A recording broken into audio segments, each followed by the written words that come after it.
무증상자가 10%, 양쪽 폐에 지금 이상이 있다고 하는 게 이 3A고요. 오늘은 이 The Lancet이라는 웹사이트에 게재된 자료를 가지고 한번 확률 계산을 해보도록 하겠습니다.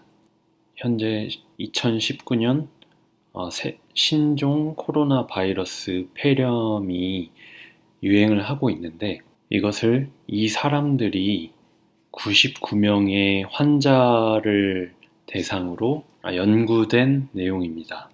일단 총 환자 수는 99명이고요. 여기 patients 99명.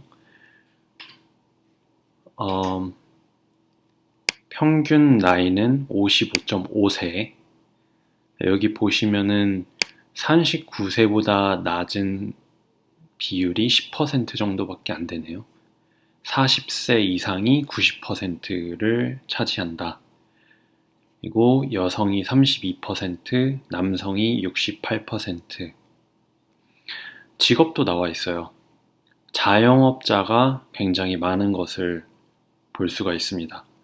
아무래도 자영업 하시면은 사람들을 만날 확률이 높기 때문에 이런 결과가 나오지 않았나 개인적인 생각이고요.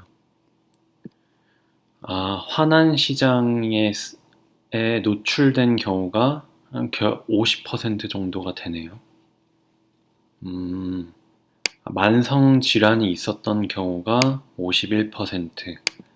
만성 질환을 가지고 있다 하면 오한폐렴 걸릴 확률이 50%가 넘는다는 점.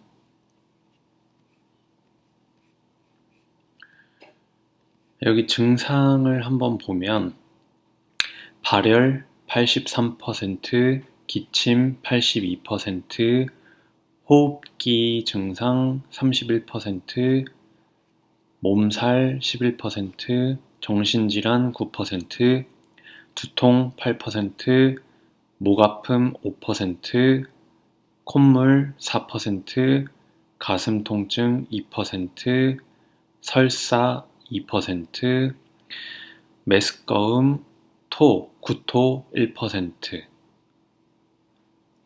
증상이 있는 한 개 이상 있는 경우가 90%네요.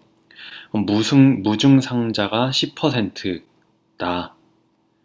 그리고 발열, 기침, 호흡기 증상이 모두 있는 경우가 15%. 네, 한번 이 확률들을 가지고 확률 계산을 해보려고 하는데요. 여기에 굉장히 많은 정보들이 있으나 저는 의학적인 지식이 없기 때문에 확률만 가지고 한번 계산을 해보도록 하겠습니다. 이게 어떤 내용인지는 잘 모르겠어요. 한쪽 폐에만 폐렴이 발견된 확률이 25%고 양쪽 다 발견된 확률이 75%래요.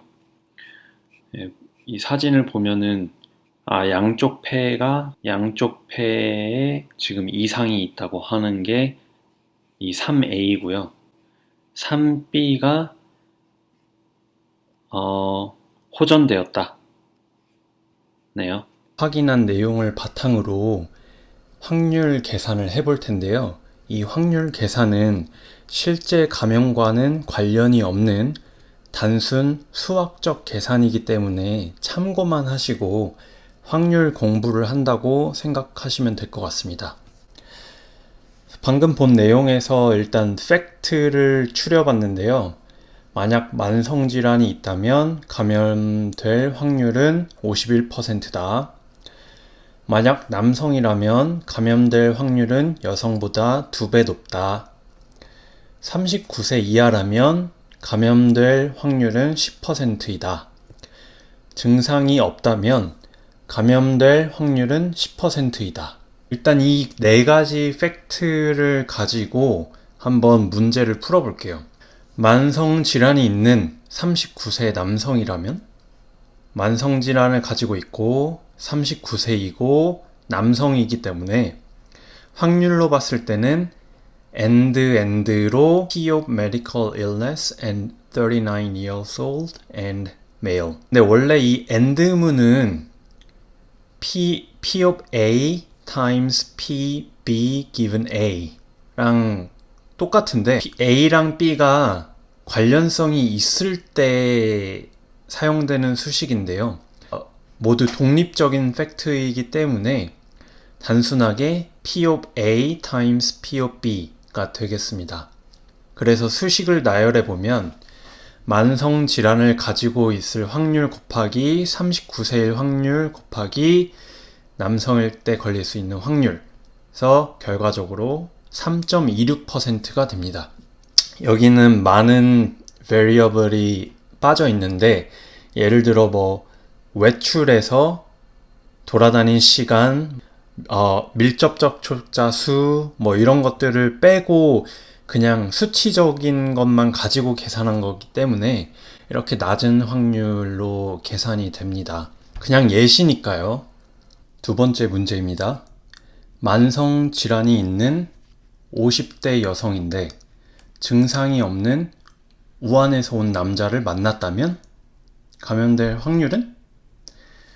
자, 이 문제는 1번 문제와 비슷해 보이지만 두 사람의 접촉이 있기 때문에 독립적이라기보다는 이 두 사람의 접촉에 의해서는 관계가 있다라고 보고 문제를 풀어야 됩니다.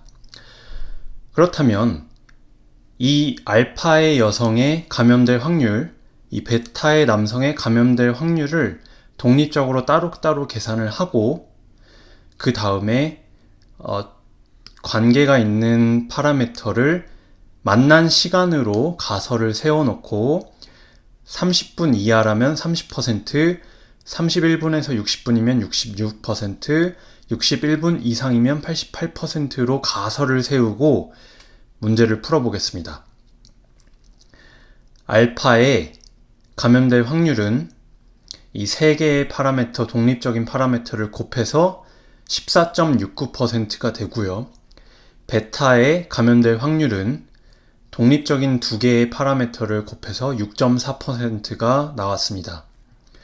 자, 이 두 개에다가 아까 가설 세웠던 이 만난 시간을 조건으로 넣어봤을 때 60분 노출이 되었을 때 이 알파에게 감염될 확률은 62%로 계산이 되고요.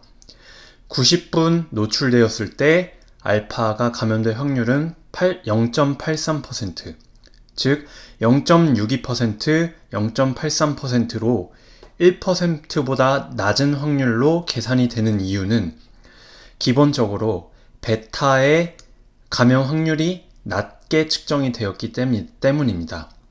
지금 이 베타의 조건, 팩트를 보자면은 감염될 확률이 굉장히 낮은데 만약 이 사람이 만성질환이 있거나 아니면 다르한 내용이 달라졌다면 이 퍼센테이지가 높아지고 이 퍼센테이지가 높아지면 높아질수록 혹은 이 퍼센테이지가 높아지면 높아질수록 이 사람을 통해서 감염될 확률은 더 증가한다 라고 계산이 될 것 같습니다.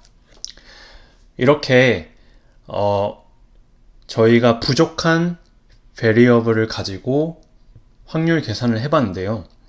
여러 가지 학술적 근거가 되는 변수들이 꾸준히 나와준다면 그런 연구 결과를 토대로 AI를 만들 수 있을 것 같아요.